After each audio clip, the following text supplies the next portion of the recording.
Welcome to my YouTube channel. मेरे YouTube channel में आप सभी का स्वागत है।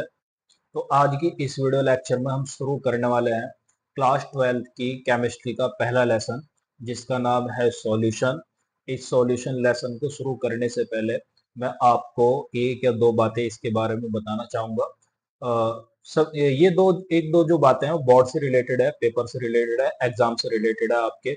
जैसे कि बात करते हैं कि सीबीएसई बोर्ड की, तो सीबीएसई बोर्ड हर साल सॉल्यूशन लेसन में से लगभग 8 मार्क्स के क्वेश्चंस पूछता है। और ये जो 8 मार्क्स के क्वेश्चंस होते हैं, ये मल्टीपल चॉइस क्वेश्चंस भी आपके हो सकते हैं, न्यूमेरिकल टाइप क्वेश्चन भी हो सकते हैं, या फिर अदर कंसेप्चुअल क्वेश्चन हो सकते हैं। तो बात करें फिर भी न्यूमेरिकल टाइप क्वेश्चंस की, तो हर साल कम से कम एक क्वेश्चन इसमें से न्यूमेरिकल टाइप क्वेश्चन पूछा जाता है। और ये तुम्हारा फिजिकल केमिस्ट्री का लेसन है, जो पहला लेसन है। तो चलिए अब शुरू करते हैं बिना किसी देरी के।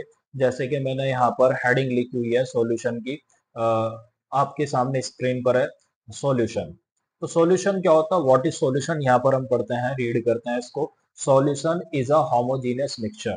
सॉल्यूशन क्या होता है, एक होमोजेनियस मिक्सचर होता है ऑफ टू और मोर कंपोनेंट्स, दो या दो से ज्यादा कंपोनेंट्स का। जैसे कि हम यहाँ पर पढ़ पा रहे हैं स्क्रीन पर, यहाँ पर लिखा हुआ है कि होमोजेनियस मिक्सचर।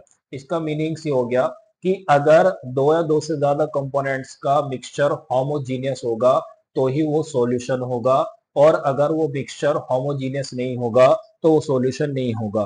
तो इसके लिए हमें जानना बेहद जरूरी हो गया होमोजीनियस मिक्सचर के बारे में।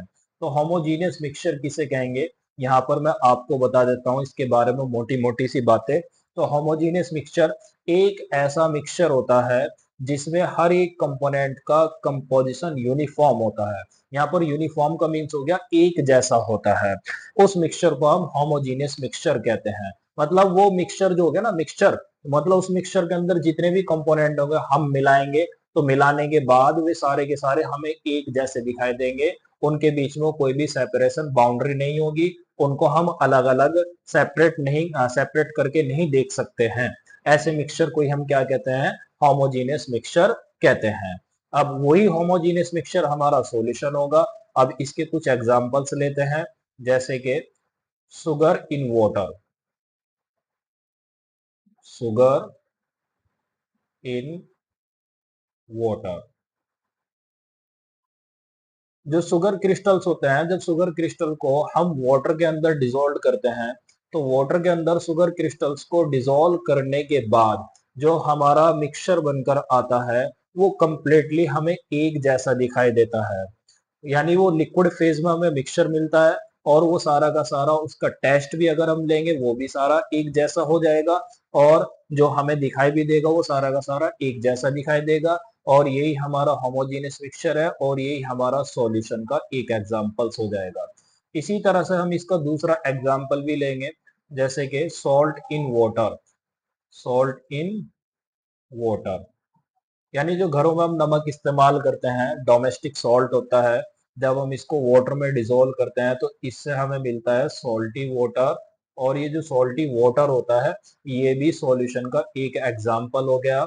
और हम और भी इसके एग्जाम्पल ले सकते हैं, वैसे तो बहुत सारे एग्जाम्पल्स हैं। ब्रास, ब्रास से और थोड़ी सी बात क्लियर हो जाएगी। ब्रास को हम कहते हैं पीतल। ब्रास होती है पीतल।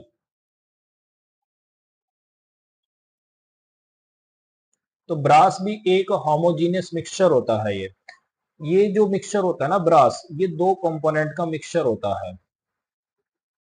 दो कंपोनेंट कौन कौन से होते हैं, इसमें लगभग 80% तो होती है कॉपर, Cu, और 20% के आसपास होती है इसमें जिंक यानी Zn। जैसे कि आप जानते हो कॉपर यानी तांबा, तांबे को आपने देखा होगा, तांबे का जो कलर होता है ना वो रेडिश ब्राउन कलर होता है, यानी लाल भूरा, रेडिश ब्राउन। जबकि जो जिंक का कलर होता है, जिसको हम सिंपल लैंग्वेज में जस्ता के नाम से भी जानते हैं, जस्ता होता है ये। और इसका जो कलर होता है वो सिल्वर वाइट होता है, सिल्वर वाइट। अब जब हम 80% अमाउंट में कॉपर और 20% अमाउंट में जिंक लेकर के इनको मेल्ट करते हैं और मेल्ट करके इनको मेल्ट करके इन दोनों को मिक्स करते हैं, इन दोनों को हम आपस में मिलाते हैं।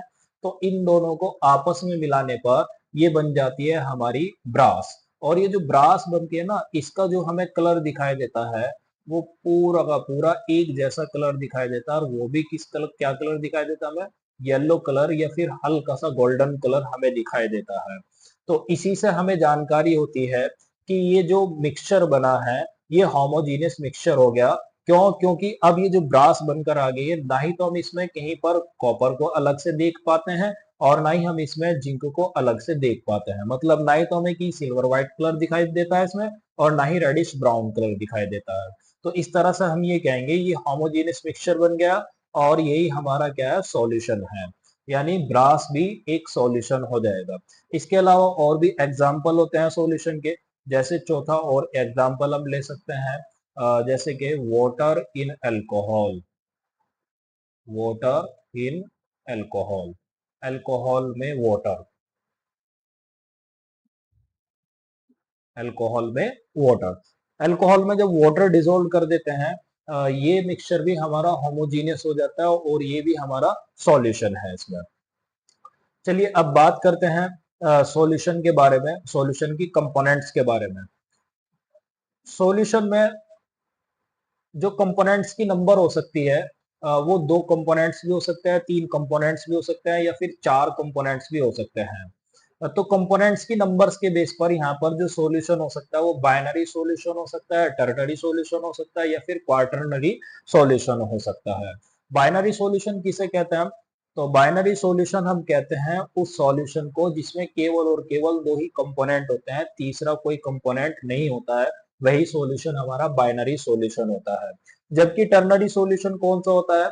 टर्नरी सॉल्यूशन वो सॉल्यूशन होता है जिसमें तीन कंपोनेंट होते हैं। जबकि क्वार्टरनरी सॉल्यूशन कौन सा होता है? जिस सॉल्यूशन में चार कंपोनेंट होते हैं उसको कहते हैं क्वार्टरनरी सॉल्यूशन। लेकिन हमारे यहाँ सिलेबस में जो होता है ना, वो केवल और केवल बाइनरी सॉल्यूशन है। तो इस लेसन में हम केवल बाइनरी सॉल्यूशन को ही पढ़ने वाले हैं। यानी ऐसा सॉल्यूशन जिसमें केवल और केवल दो ही कंपोनेंट होते हैं। तो बाइनरी सॉल्यूशन कौन सा होता है? Contain only two component, contain only two component.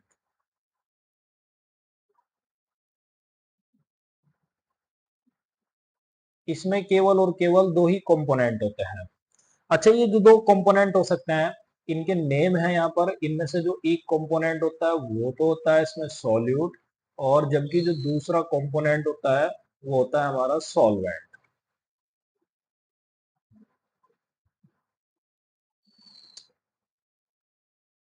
अब सॉल्यूट किस कंपोनेंट को कहेंगे और सॉल्वेंट किस कंपोनेंट को कहेंगे ये अब हम समझते हैं इसमें।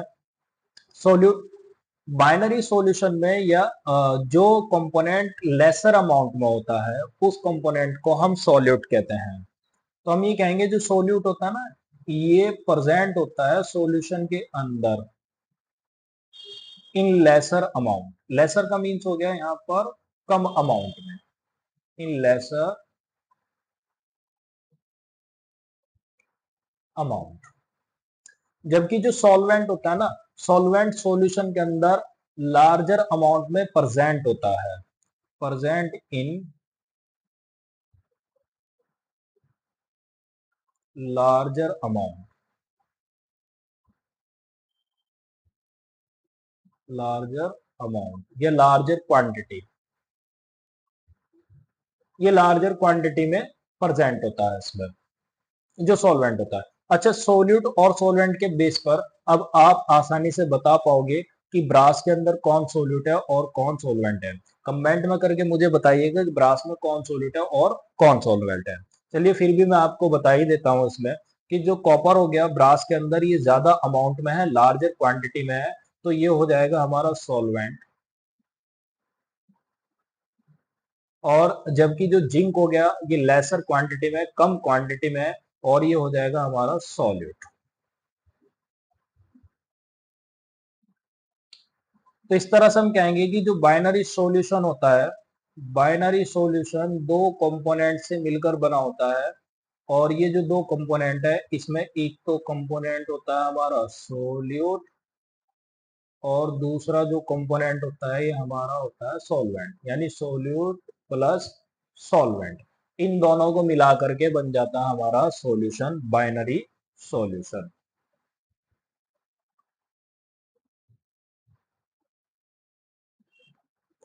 आगे हम स्टार्ट करते हैं इसमें टाइप्स ऑफ सॉल्यूशन, सॉल्यूशन के टाइप्स। तो देखिए सॉल्यूशन कितने टाइप्स का हो सकता है। तो based upon physical state of solvent, तो सॉल्वेंट की फिजिकल की स्टेट के बेस पर, यहाँ पर फिजिकल स्टेट, तीन फिजिकल स्टेट होती है, सॉलिड होती है, लिक्विड होती है, या फिर गैस हो सकती है।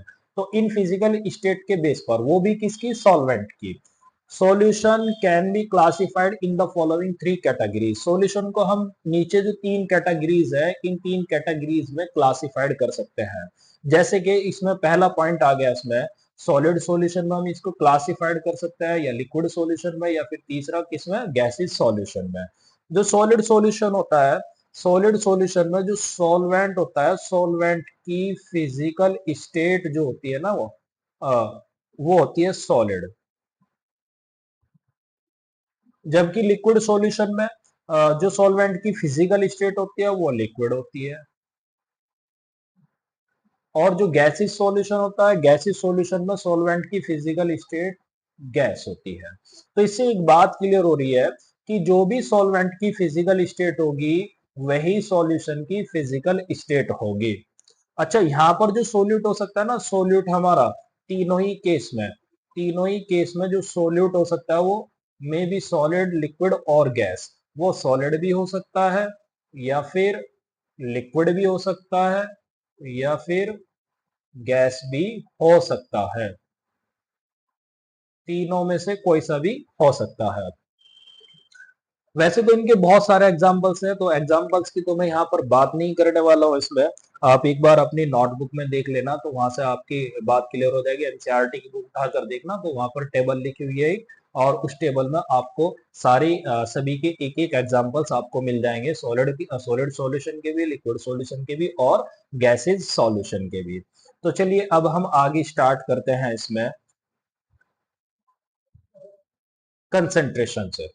Concentration of the solution, solution की कंसंट्रेशन।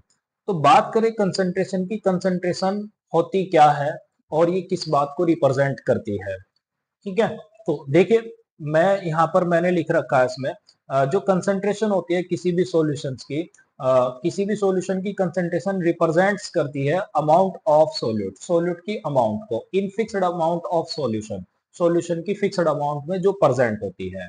इससे एक बात क्लियर होती है कि सॉल्यूशन की जो फिक्स्ड अमाउंट होगी, उसमें सॉल्यूट की अगर ज्यादा अमाउंट प्रेजेंट है, ज्यादा क्वांटिटी प्रेजेंट है, तो हम कहेंगे उस सॉल्यूशन की कंसंट्रेशन ज्यादा है। और अगर सॉल्यूशन की फिक्स्ड अमाउंट में सॉल्यूट की अमाउंट या सॉल्यूट की क्वांटिटी कम है, तो हम कहेंगे कि उसकी कंसंट्रेशन कम है। तो मेनली बस आपको यही बात याद रखनी है कि जो सॉल्यूशन की कंसंट्रेशन होती है, वो केवल और केवल सॉल्यूट की क्वांटिटी को रिप्रेजेंट करती है कि सॉल्यूशन के अंदर सॉल्यूट की क्वांटिटी कितनी है। अब यहाँ पर जो सॉल्यूशन की कंसंट्रेशन होती है, सॉल्यूशन की कंसंट्रेशन को हम कई टर्म्स में रिप्रेजेंट कर सकते हैं। जैसे कि यहाँ पर इसमें पहली हमारी हेडिंग आ जाती है, मास परसेंटेज के टर्म्स में भी हम इसको रिप्रेजेंट कर सकते हैं। तो अब मास परसेंटेज के टर्म्स में किस तरह से रिप्रेजेंट करेंगे और मास परसेंटेज क्या होती है, अब इस कंसंट्रेशन को हम पढ़ने वाले हैं। It is the mass of solid, solid भी ले सकते हैं, या फिर सॉलिड की जगह कोई भी एक कंपोनेंट ले सकते हैं। It is the mass of A component, मैं कंपोनेंट लिख देता हूं यहाँ पर, मास ऑफ ए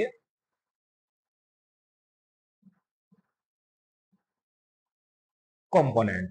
ये क्या होता है, मास होता है एक कंपोनेंट का प्रेजेंट इन, जो प्रेजेंट होता है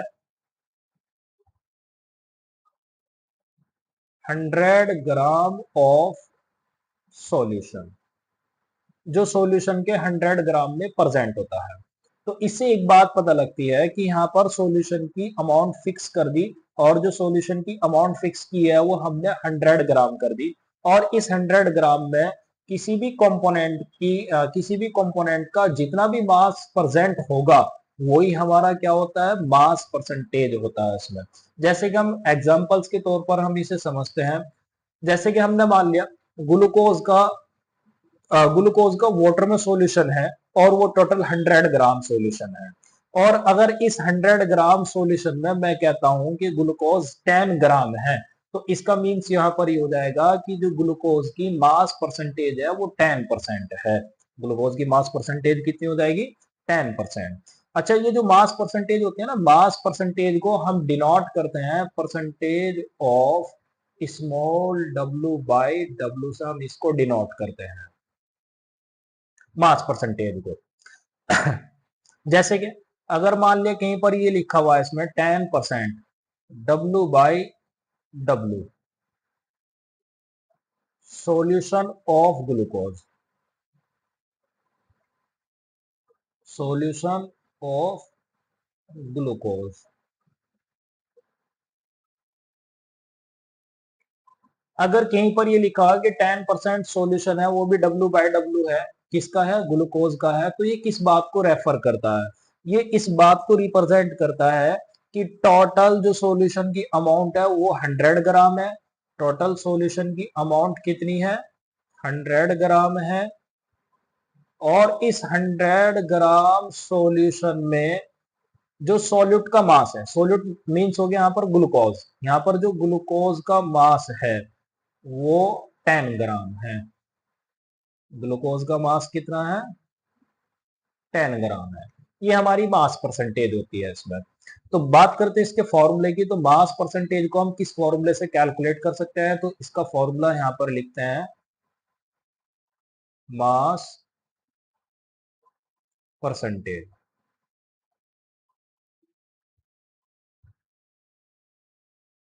मास परसेंटेज इक्वल होती है mass of A component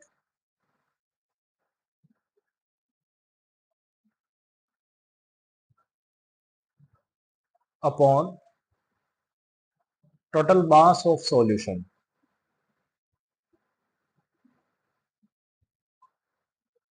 total mass of solution, और इस सारे की जो मल्टीप्लाई होती है वो ऊपर ही मल्टीप्लाई हो जाती है 100। ये इसका फॉर्मूला होता है। या हम इसे थोड़ा शॉर्ट में डिनोट करना अगर चाहेंगे, तो किसी एक कंपोनेंट के मास को हम W से या W A से डिनोट कर सकते हैं, और अपॉन में टोटल मास ऑफ सॉल्यूशन। अगर बाइनरी सॉल्यूशन है, बाइनरी सॉल्यूशन में दो कंपोनेंट है, जैसे एक कंपोनेंट A है और एक कंपोनेंट B है, तो इन दोनों कंपोनेंट का मास ले लेंगे WA अपॉन में WA प्लस WB, ये भी हम कह सकते हैं। अच्छा, अब हम पढ़ते हैं नेक्स्ट कंसंट्रेशन के बारे में। नेक्स्ट जो कंसंट्रेशन है हमारी वो है वॉल्यूम परसेंटेज, वॉल्यूम परसेंटेज।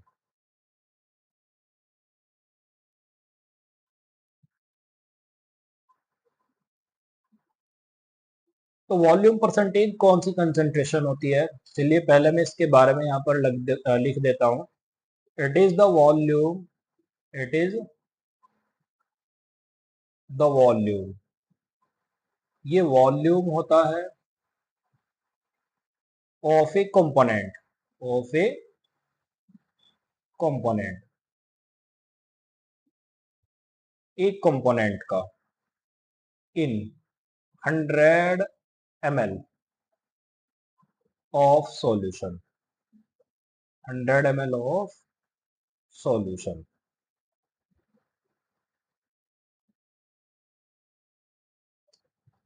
तो जो वॉल्यूम परसेंटेज होती है ना, ये किसी भी एक कंपोनेंट का वॉल्यूम हो सकता है, लेकिन किस में होगा, ये 100 ml सॉल्यूशन में होगा। यानी यहाँ पर जो सॉल्यूशन का वॉल्यूम होगा ना वो टोटल 100 ml होगा, और उस 100 ml में जितना भी वॉल्यूम होगा ml में किसका, किसी एक कंपोनेंट का, वही हमारी वॉल्यूम परसेंटेज हो जाएगी।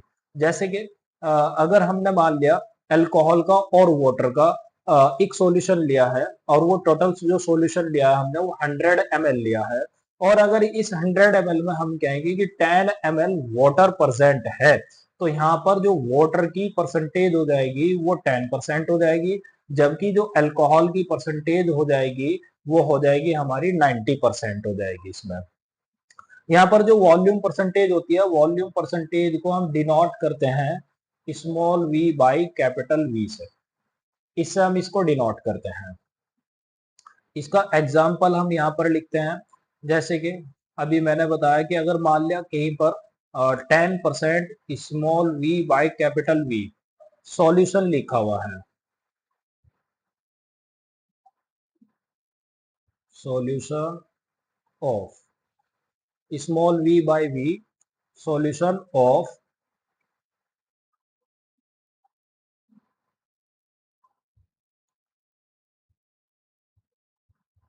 Water in alcohol.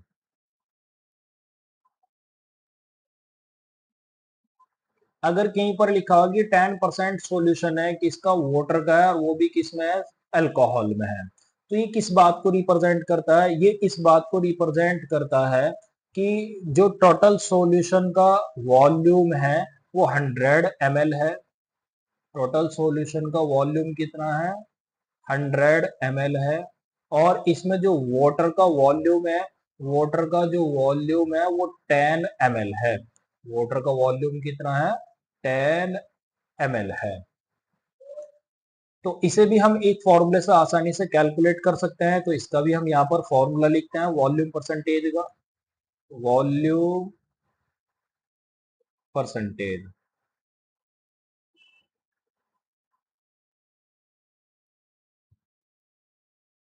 Volume percentage का हमारा फॉर्मूला होता है volume of A component, volume of A component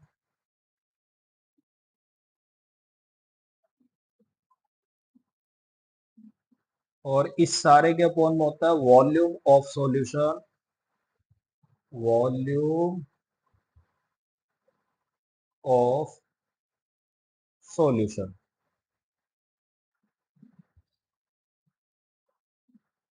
इस सारे की मल्टीप्लाई होती है हमारी 100। इस फॉर्मूले की हेल्प से हम आसानी से फाइंड आउट कर सकते हैं वॉल्यूम परसेंटेज किसी मिक्सचर में। अब नेक्स्ट जो हमारी कंसेंट्रेशन आती है वो आती है mass by volume percentage concentration. अब इसको हम पढ़ते हैं यहाँ पर। सबसे पहले मैं यहाँ पर हेडिंग लिख लेता हूं, मास बाय वॉल्यूम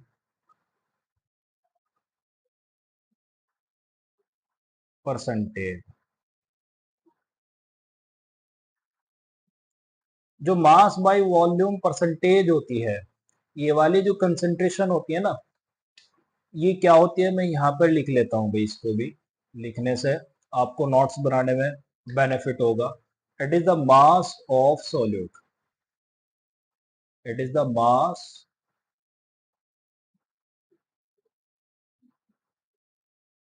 ऑफ सॉल्यूट। ये सॉल्यूट का मास होता है इन 100 ml ऑफ सॉल्यूशन, वो भी किस में, 100 ml सॉल्यूशन में।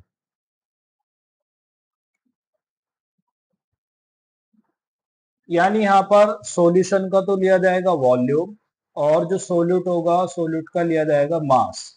तो इसीलिए इस वाली कंसंट्रेशन को हम कहते हैं मास बाय वॉल्यूम परसेंटेज कहेंगे यहाँ पर इसमें।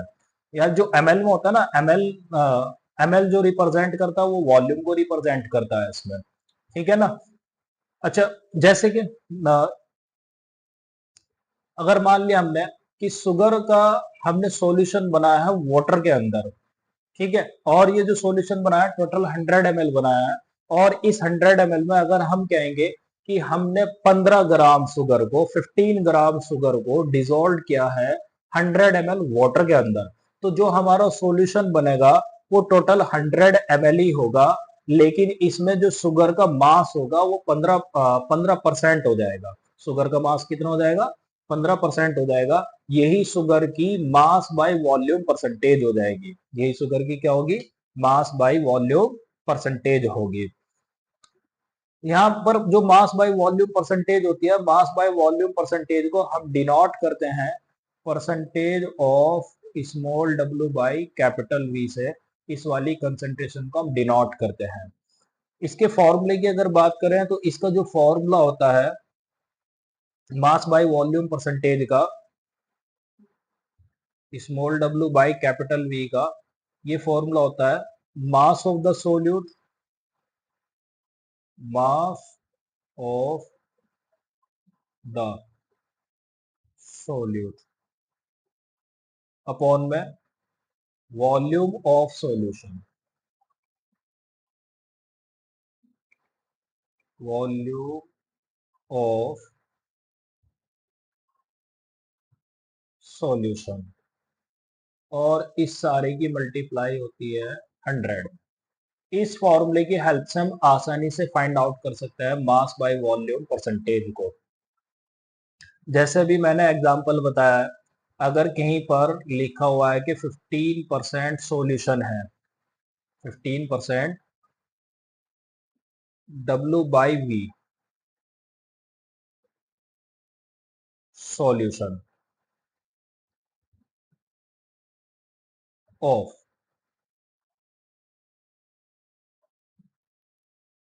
Sugar in water, sugar in water.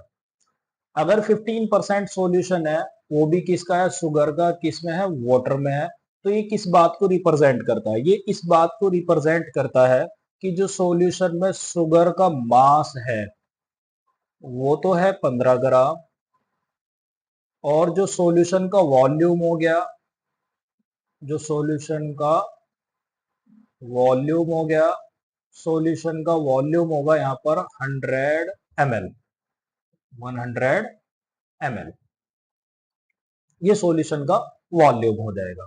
और ये वाली जो कंसंट्रेशन होती है ना, ये कंसंट्रेशन टेम्परेचर पर डिपेंड करती है। एक बात याद रखनी है, कंसंट्रेशन में जिस कंसंट्रेशन में वॉल्यूम आ जाएगा वे सारी की सारी कंसंट्रेशन हमारी टेम्परेचर पर डिपेंड करेगी, और जिस कंसंट्रेशन में वॉल्यूम नहीं होगा वे कंसंट्रेशन हमारी टेम्परेचर से इंडिपेंडेंट होगी, यानी टेम्परेचर पर डिपेंड नहीं करने की।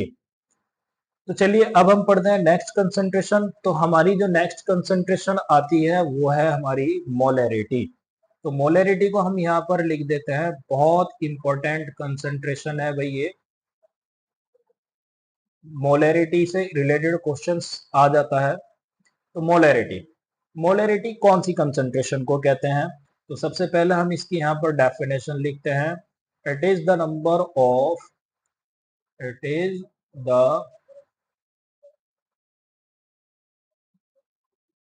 number of moles of solute present in 1 liter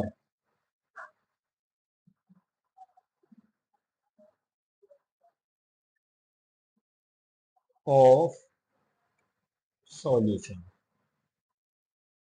जो मोलैरिटी होती है ना, ये मोलैरिटी नंबर ऑफ मोल्स होती है, और वो भी किसके? सॉल्यूट के। लेकिन किस में होते हैं ये जो नंबर ऑफ मोल्स होते हैं सॉल्यूट के? 1 लीटर सॉल्यूशन में। तो कहा ना, it is the number of moles of solute present in 1 litre of solution. इसका मीनिंग ये हो गया कि 1 लीटर सॉल्यूशन में जितने भी मोल्स प्रेजेंट होंगे सोल्यूट के, वही हमारी मोलैरिटी हो जाएगी। जैसे कि अगर मान लिया हमने किसी सॉल्यूट का हमने सॉल्यूशन बनाया है, 1 लीटर सॉल्यूशन बनाया, और इस 1 लीटर सॉल्यूशन में अगर सॉल्यूट के हमने 2 मोल्स डिसॉल्व किए हैं या 2 मोल प्रेजेंट है, तो यहाँ पर जो सोल्यूट की मोलैरिटी हो जाएगी वो 2 मोल पर लीटर हो जाएगी। अगर इसी तरह से अगर हम सॉल्यूशन बनाते हैं 1 लीटर, लेकिन इस 1 लीटर सॉल्यूशन में हम सोल्यूट का 1.5 मोल लेते हैं, 1.5 मोल्स लेते हैं, तो यहाँ पर जो मोलैरिटी हो जाएगी वो 1.5 मोल पर लीटर की मोलैरिटी हो जाएगी। मोलैरिटी को हम डिनोट करते हैं कैपिटल एम से, तो यहाँ पर ये बात भी हम लिख लेते हैं, it is denoted by, it is denoted by capital M. इसको हम कैपिटल एम से डिनोट करते हैं। जैसे कि इसे भी हम एग्जांपल्स की हेल्प से समझेंगे। मान लिया कहीं पर लिखा हुआ है 2m solution, 2m solution of A solute. अगर किसी सॉल्यूट का 2m सॉल्यूशन है तो ये किस बात को बताएगा? यहाँ पर जो कैपिटल एम है ना, कैपिटल एम बताता है मोलैरिटी को, तो ये इस बात को रिप्रेजेंट्स करता है कि यहाँ पर जो सॉल्यूट के मोल्स हो जाएंगे वे 2 मोल होंगे। सॉल्यूट के मोल्स कितने हो जाएंगे? 2 मोल। जबकि जो हमारा जो सॉल्यूशन होगा वो टोटल 1 लीटर होगा। टोटल जो सॉल्यूशन होगा हमारा वो कितना होगा? 1 लीटर होगा। अब बात करते हैं इसकी मोलैरिटी के फॉर्मूले की, यानी किस फॉर्मूले से हम मोलैरिटी को फाइंड आउट कर सकते हैं। तो मोलैरिटी का जो हमारा फॉर्मूला बनता है, मोलैरिटी का फॉर्मूला होगा इसमें number of moles of solute, number of moles of solute upon में volume of solution, volume of. इसका मीनिंग सी हो गया कि सॉल्यूशन के अंदर जितने भी मोल्स होते हैं उन टोटल मोल्स को हम सॉल्यूशन के टोटल वॉल्यूम से डिवाइड कर देंगे, तो हमारी मोलैरिटी कैलकुलेट हो जाएगी। जैसे कि यानी मोलैरिटी मतलब हमें पता लग जाएगा कि 1 लीटर सॉल्यूशन में कितने मोल्स प्रेजेंट है। यहाँ पर जो सॉल्यूशन का वॉल्यूम लेंगे वो लीटर में लेते हैं यहाँ पर। अच्छा, जैसे कि आप सभी जानते हैं कि जो सोल्यूट के मोल्स होते हैं वो इक्वल होता है मास अपॉन मोलर मास के, तो इसलिए हम यहाँ पर जो सोल्यूट के मोल्स होंगे, सोल्यूट के मोल्स की जगह पर यहाँ लिख देंगे मास अपॉन मोलर मास, यानी mass of solute, mass of solute upon molar mass of solute, molar mass of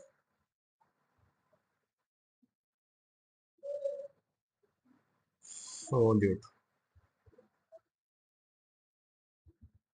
और अपॉन में ही लिखा हुआ है वॉल्यूम ऑफ सॉल्यूशन, अपॉन में यहाँ पर क्या लिखा हुआ है?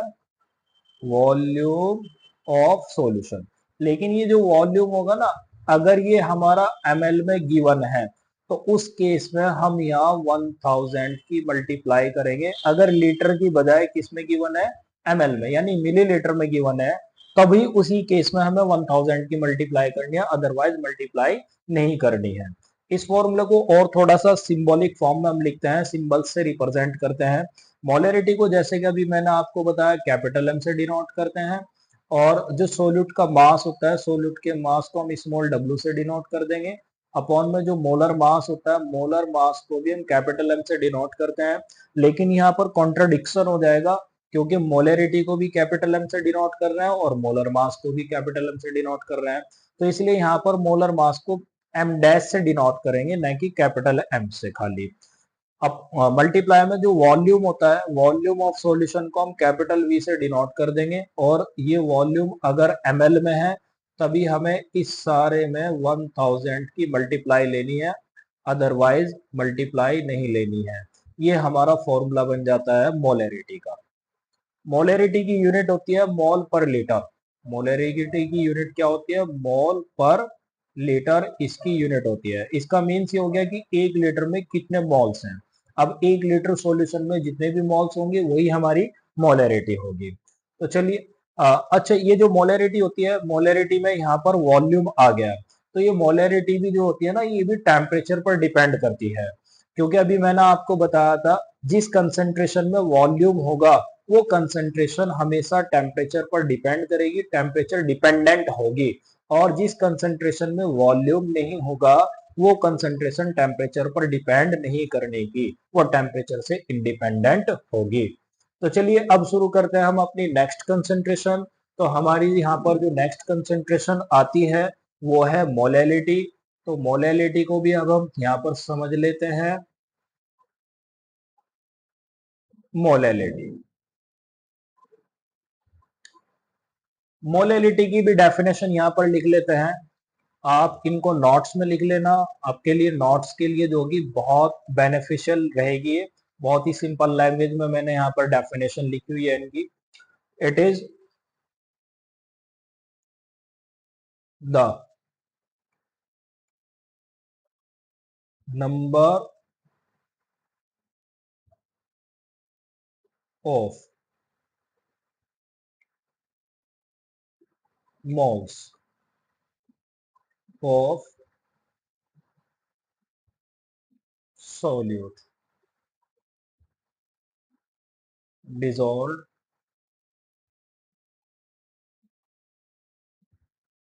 in 1 kilogram of solvent। तो इसकी डेफिनेशन मैंने यहां पर लिख दी है। ये भी क्या होती है, सोल्यूट के मॉल्स की नंबर होती है जिनको डिसॉल्व किया जाता है 1 किलोग्राम सॉल्वेंट में। मोलैरिटी और मोलैलिटी में फर्क इतना यही है, यही फर्क है कि मोलैरिटी में तो वॉल्यूम लिया जाता है, जबकि इस मोलैलिटी में सॉल्वेंट का मास लिया जाता है इसमें। जबकि दोनों ही नंबर ऑफ मोल्स होती है, किसके, सॉल्यूट के मोल्स होती है।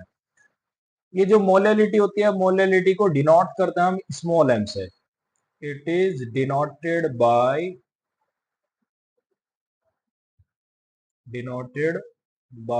Small M. स्मॉल एम से हम इसको डिनोट करते हैं।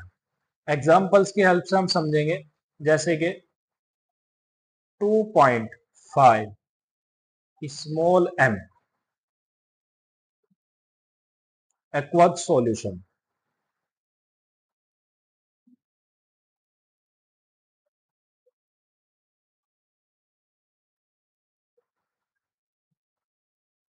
एक, भाई थोड़ा सा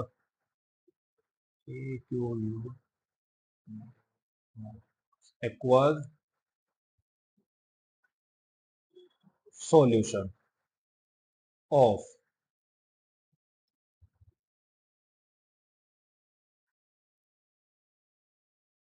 ग्लूकोज।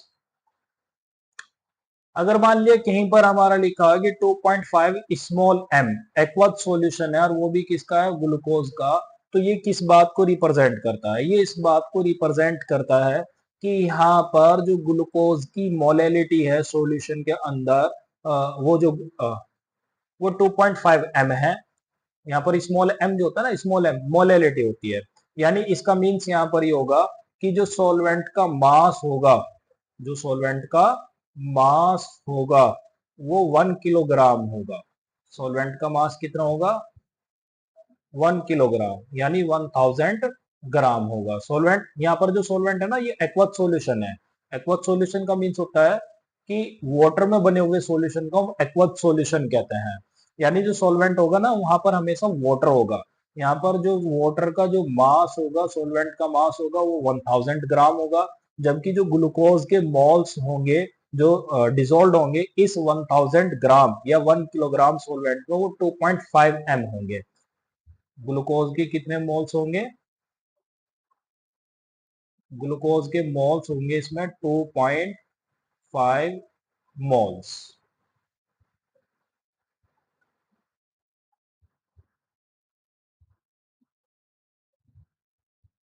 ग्लूकोज के 2.5 मोल्स डिसॉल्व होंगे किसमें, 1 किलोग्राम वाटर के अंदर। तो ये 2.5 एम एक्वस सॉल्यूशन का मीन्स होगा ग्लूकोज के। अब इसका हम फॉर्मूला लिखते हैं, तो यहां पर हम इसका फॉर्मूला लिख लेते हैं मोलेलिटी का। किस फॉर्मूले से हम मोलेलिटी को कैलकुलेट करेंगे? मोलेलिटी इक्वल होगी moles of solute, moles of solute, solute के मोल्स अपॉन में mass of solvent, mass of solvent, solvent का मास इन केजी, वो भी किलोग्राम में। यानी किलोग्राम में जितना भी सॉल्वेंट का मास होगा उससे डिवाइड कर देंगे सोल्यूट के मोल्स को, तो हमारी मोलेलिटी निकल जाएगी। जैसे कि अभी मैंने आपको बताया था कि ये जो मोल्स होते हैं ये इक्वल होते हैं मास अपॉन मोलर मास के, तो इसलिए यहाँ पर मोल्स की जगह पर हम लिख सकते हैं मास अपॉन मोलर मास। तो यहां लिख दिया हमने mass of solute upon molar mass.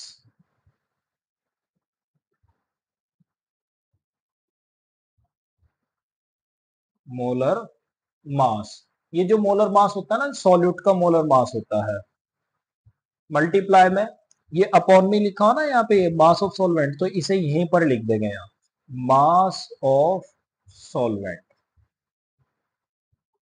Mass of solvent. और अगर ये सॉल्वेंट का मास किलोग्राम के बजाय अगर ग्राम में गिवन होगा, उस केस में हम ऊपर मल्टीप्लाई कर देंगे 1000 की, क्योंकि 1 किलोग्राम में 1000 ग्राम होते हैं। ये मोलेलिटी के इक्वल आ गया। अब इस मोलेलिटी के इस फॉर्मूले को थोड़ा सिंबॉलिक फॉर्म में रिप्रेजेंट करते हैं। मोलेलिटी को हम स्मॉल एम से डिनोट करते हैं, और स्मॉल एम इक्वल में हो जाएगा जो सोल्यूट का मास होता है, सोल्यूट के मास को हम स्मॉल डब्ल्यू से डिनोट करते हैं, और अपॉन में जो मोलर मास होता है मोलर मास को कैपिटल एम से डिनोट करते हैं, और जो सॉल्वेंट का मास होगा सोल्वेंट के मास को हम कैपिटल डब्ल्यू से डिनोट करते हैं।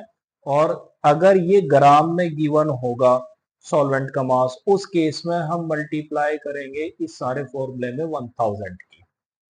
ये हमारा मोलेलिटी का फॉर्मूला हो जाएगा। अच्छा, ये जो मोलेलिटी होती है ना, मोलेलिटी टेम्परेचर से इंडिपेंडेंट होती है, मतलब ये वाली कंसंट्रेशन टेम्परेचर पर डिपेंड नहीं करती है। क्यों नहीं करती है? क्योंकि इसमें वॉल्यूम नहीं दिया गया है, इसमें जो है ना यहाँ पर सॉल्वेंट का मास है, तो जो मास होता है वो टेम्परेचर पर डिपेंड नहीं करता है, केवल वॉल्यूम ही टेम्परेचर पर डिपेंड करता है। तो ये बेसिक डिफरेंस हो गया मोलेरिटी और मोलेलिटी के बीच में।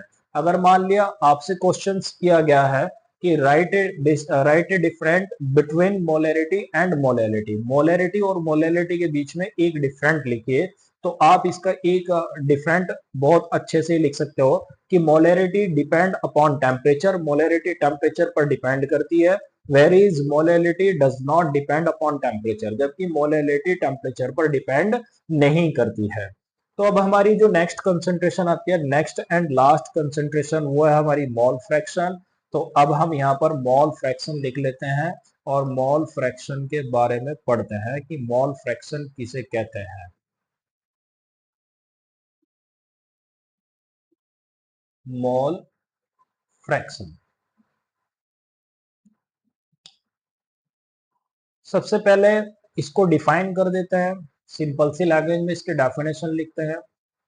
It is the ratio, it is the ratio of moles of a component, of a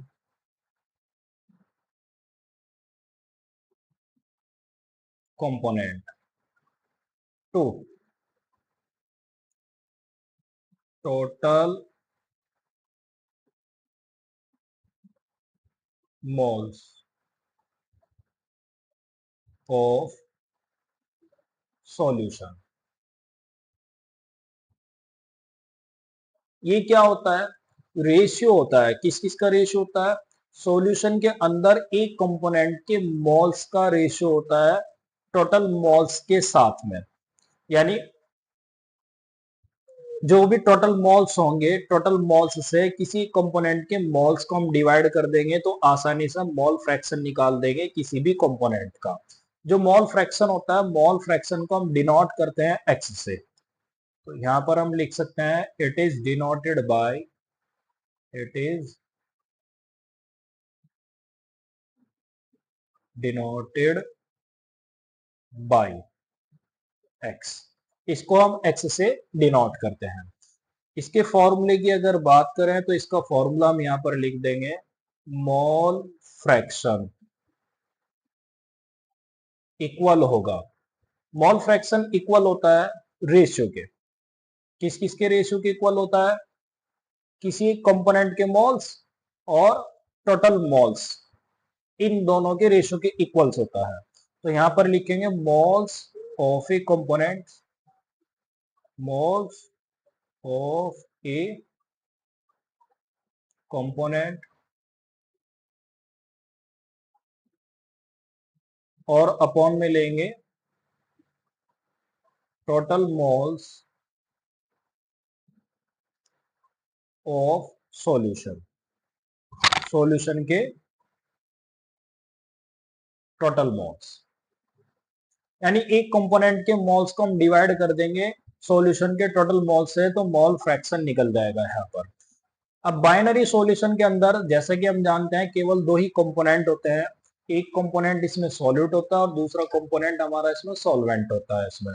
तो सॉल्यूट के मोल फ्रैक्शन में यहाँ पर आ जाएगा मोल्स ऑफ सॉल्यूट और अपॉन में टोटल मोल्स ऑफ सॉल्यूशन, और सॉल्वेंट का जो मोल फ्रैक्शन होगा, सॉल्वेंट के मोल फ्रैक्शन में यहाँ पर आ जाएगा मोल्स ऑफ सॉल्वेंट अपॉन में टोटल मोल्स ऑफ सॉल्यूशन। या ये भी हम कह सकते हैं कि एक लाइन यहाँ पर लिख देते हैं इसमें, if number of moles, if number of moles of two components in the solution, two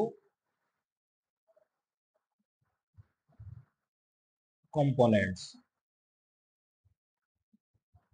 in the solution are N1 and N2 respectively।